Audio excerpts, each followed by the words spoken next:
On this Veterans Day, the nation honors and celebrates those who served and sacrificed in our military. 5 months ago, a Navy veteran started his mission to bring attention to the families of the fallen by swimming the entire length of the Mississippi River. CBS Sports Network's Dana Jacobson met the man behind the mighty tribute. Dana, good morning. Good morning. Chris Ring spends 6 to 8 hours a day, 6 days a week, swimming down the Mississippi River. At his journey's end, Chris will go down as the first American to swim the entire Mississippi. But he says it's those Gold Star families and the memory of their loved ones that made it happen. Though he's a former Navy SEAL, Chris Ring doesn't consider himself a strong swimmer. But every day except Sundays since the 6th of June, this decorated combat veteran zips up, jumps into the Mississippi River, and proves otherwise. So always that first little chill going up your back.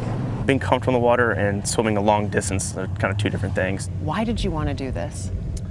It's a good question. Well, I served my country for 10 years, and I just don't want to put the service behind me. I couldn't imagine any better thing to do than to really raise awareness and honor these fallen heroes. Chris's swim was inspired by a cross-country hike last year by Army veteran Mike Vitti, whose Legacies Alive organization offers support for Gold Star families. Hello. Hi, Chris. Hi. The survivors of fallen soldiers. Hey, thanks for coming out here. Thank you so much for doing what you're doing. Like Jenny Smith. How you doing, sir? And her husband, Eddie.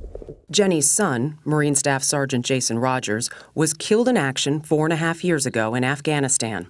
What's some good stories, some of your fondest memories, funny stories? But Chris wants to know how Jason lived. He loved the Marine Corps. Very, very friendly young man. He loved basketball. He loved Transformers. They never get rid of that, right? They love yeah, he was a kid at heart. It's very moving, learning about their loved ones, how they were growing up, who they were as a person. These are stories that people try to avoid, but these are conversations that need to happen because it gives the family the opportunity to say their loved one's name again and just share who they were. Because that's the fear of these families the most, is the day that people forget. So will you find a spot that you want? He's met nearly 200 Gold Star family members so far. Many sign the kayak that leads Chris through the water. 2 kayaks are now filled with messages to the fallen. Thank you very much. The kayak is always in front of me, kind of guiding me through the water. So whenever I'm in the water, I can look up and see that kayak and know that what I'm doing and how difficult it is, that they paid that ultimate sacrifice. What's been the most challenging part of this swim physically?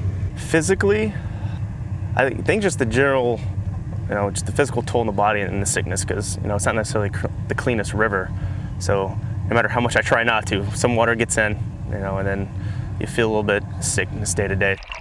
Apart from not being the cleanest or clearest of rivers, the murky Mississippi is full of obstacles.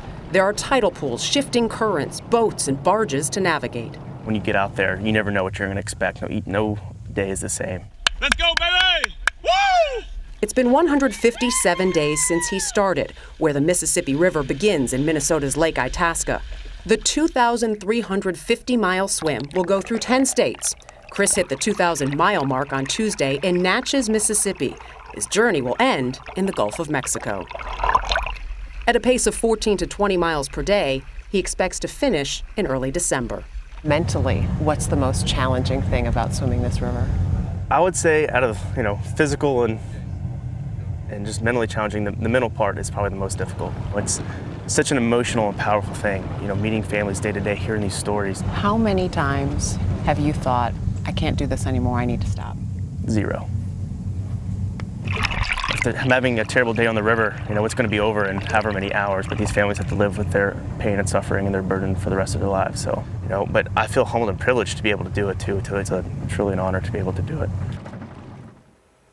Jenny and Eddie Smith and many of the Gold Star families that Chris met along the river plan to be on hand when he completes what obviously has been a very significant mission for him. And he didn't stutter when he said 0. Other than the obvious, what do you think he's getting out of it? You know, his father told me more than Chris could actually explain it. He came back from his tours of duty and was just sort of a different person, had sort of a wall up a little bit, and his dad says as he swims, he's been getting his son back. Oh, that's beautiful. Yeah. Wonderful story on this Veterans Day. Thank you. Great veteran. Thank you, Dana, very much. My pleasure.